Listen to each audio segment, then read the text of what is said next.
Things are getting very spicy in the crypto world. XRP just got listed on a new crypto exchange, and it's not a small one. It's one of the biggest exchanges in the world, Gemini. These guys were going a little bit funny over on Twitter with their X statements, but basically they said, hey, a couple of hours ago, XRP is now available over on Gemini.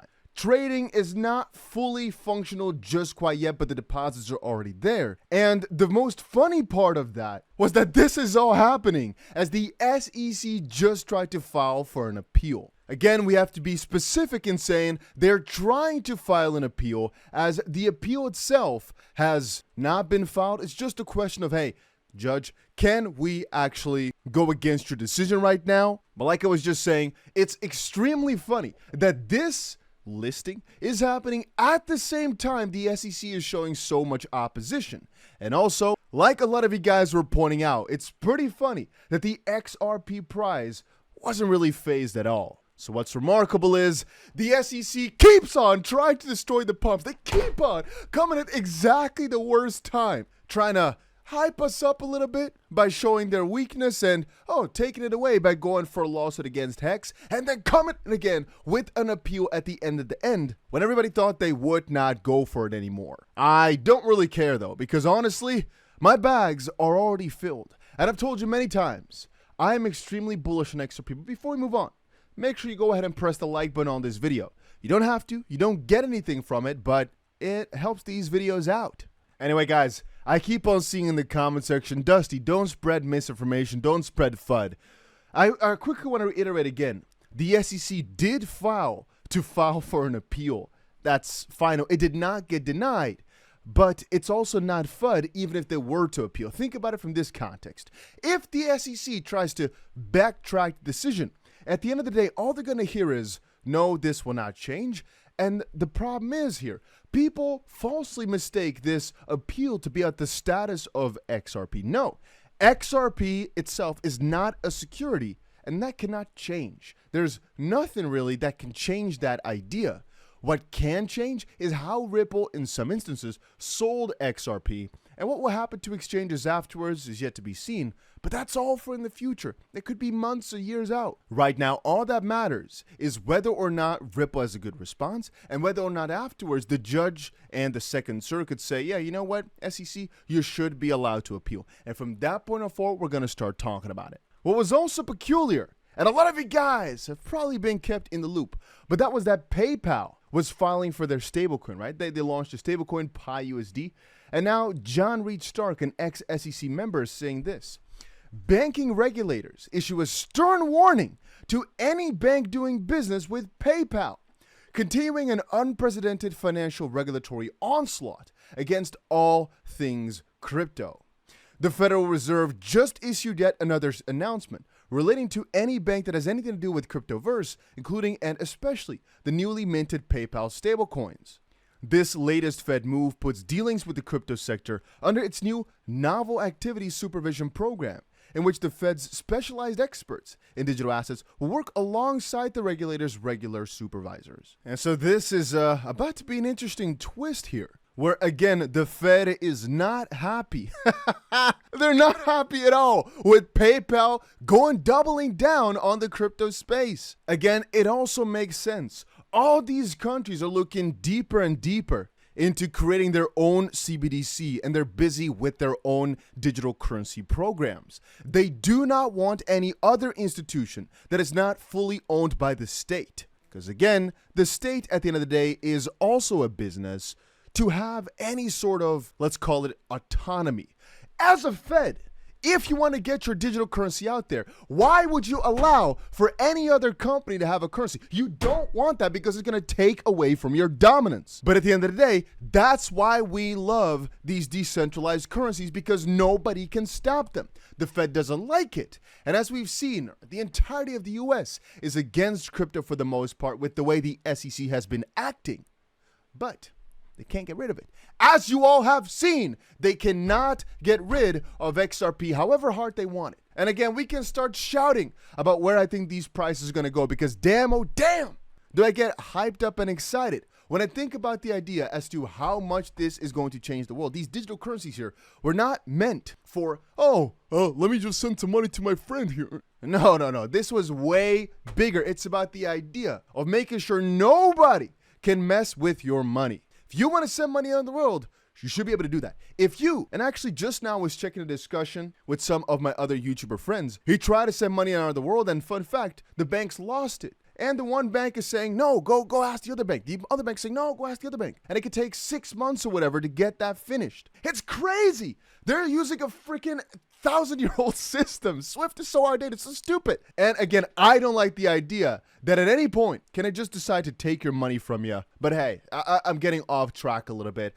I keep trying to remind you, however, why we are so excited and why we talk not about the $10, not about the $20, but about these hundreds of dollars, for example, per XRP, or so much money in the crypto space, because this is going to completely revolutionize anything you've known in the financial and this banking realm. So any amount of money you could have fathomed, double, triple, quadruple it, because you can't fathom it. You don't know what you don't know. And in a similar realm, you can't fathom the amount of wealth or money in the system because the system is not even construed. There's not even the proper ropes just square to understand just how huge this is going to be. Anyway, as time moves on, many crypto projects though are developing quite nicely, with BNB Chain coming up with 2 forks in August, apparently, trying to improve their speed, efficiency, security, and compatibility of the network. HBAR is getting themselves some very positive announcements as well. Now that Hedera's TPS is gaining traction, we take it as a compliment when people question the validity of the network's activity. Unprecedented in Web3, because again, the guys over at HBAR have just been breaking record after record after record. And they're trying to explain in this video that everything can be tracked, you can check everything out. I also wanted to show you guys this. Apparently Microsoft just partnered up with Aptos to explore digital payments and tokenization. Aptos was one of the coins in my list quite recently, where I explained my top altcoins for the next bull market. Again, I think most people watching my channel, this is not financial advice, just my own opinion, will be able to turn $10,000 into $1 million within 2 years, let's call it, just the next bull cycle, because I've seen so many people do it throughout the last decade that have been in crypto. Start with $1,000, turn it to a couple $100,000. And I know a lot of you guys only have got yourself $50 in crypto, or trying hard to buy $20 a week or a month even. I know, but it's all relative, right? If you've got yourself $1,000, you could obviously make yourself the same amount of money as somebody that starts with 10,000. It might just take a little bit more effort or a little bit of better picking. But I am also expecting the people that only have $10, $20 in crypto to try their hardest to get to those juicy amounts and to be on every trend, hop on fast. Because I remember, guys, when I did not have much money in crypto at all, I was watching all this stuff every single day, day in, day out, trying to keep myself updated, trying to find the newest trend, put $3 there, $6 there, and then you double it, because you are able to take more risks. A lot of people, when they start with $1,000, they get a little bit scared. But if you're starting with 20, you've got to make this 20 count. You've got to put it to work. Otherwise, it will never double, triple, quadruple to actually be able to properly invest and get those 5x, 10x multipliers and make it count, you know? Because the way I see it, if you're starting with $10, you turn it into $50 over a couple years. I mean, it's nice, but that's not the life-changing numbers you're looking for, I'm assuming here. So I think you have to take a little bit more risk, but in the bull market, guys, I'll explain way more about this because usually there are tons of opportunities for those who seek them. And I'll explain more about my bull market strategies also. And a lot of you guys might not know this, but I have tried so many things in the crypto space. And I really think when it comes to starting with a small balance sheet and making it count, I'm one of the best authorities out there because I've been there. I've been through that. But that's a story for a different day. The reason I showed you this is because this crypto space here, everybody wants a piece of it. Think about it. Microsoft, they don't need crypto. They're a company that is doing just fine in every way, shape, or form. But they want to get involved because they know it's the next big thing. Just as that they're moving on to AI quickly. Microsoft is grabbing that. They're going towards crypto because they know this digital payment realm and tokenization is the next big thing. From that perspective, I keep also pointing back to Ripple and the way they've set themselves up with the connections that they've made and how they're basically revolutionizing the banking space, guys. All these banks, they do not want crypto to succeed, but I still believe that Ripple, the way they set themselves up, are above that line, above that law. And if you really start diving deep, you can find so many reports of that under the radar.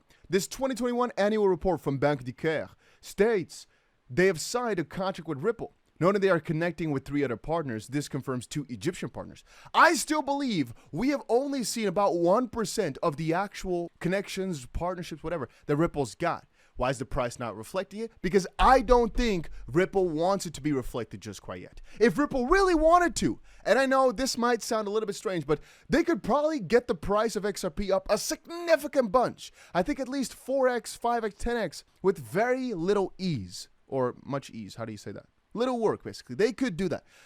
Now, we can debate about whether or not that would be manipulation and whether or not the SEC would, but perhaps they're keeping things on a low pit of fire as long as the whole case with the SEC is still going on. And once everything is over and done with, because they've still got the trial, they still got the appeal, will they start putting the chuka motherfreaking trains to work? I am not sure on this. I'm just saying there could be a very good reason why Ripple is waiting with so many of their announcements.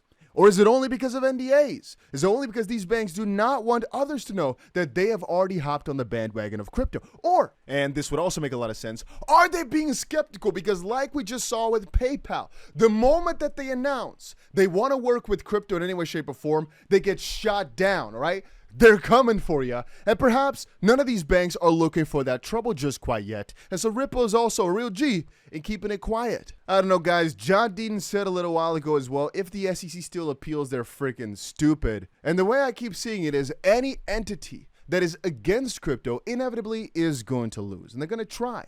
They're going to try time and time again. But inevitably, they're going to lose. And so the takeaway is, if you're not heavily into crypto just quite yet, I'd highly suggest researching it a little bit better. Understanding the transformative technology we're working with here, and understanding that you can be on the right or wrong side of history. I'm not your financial advisor, but I think I speak with logic when I say that this industry is about to take over.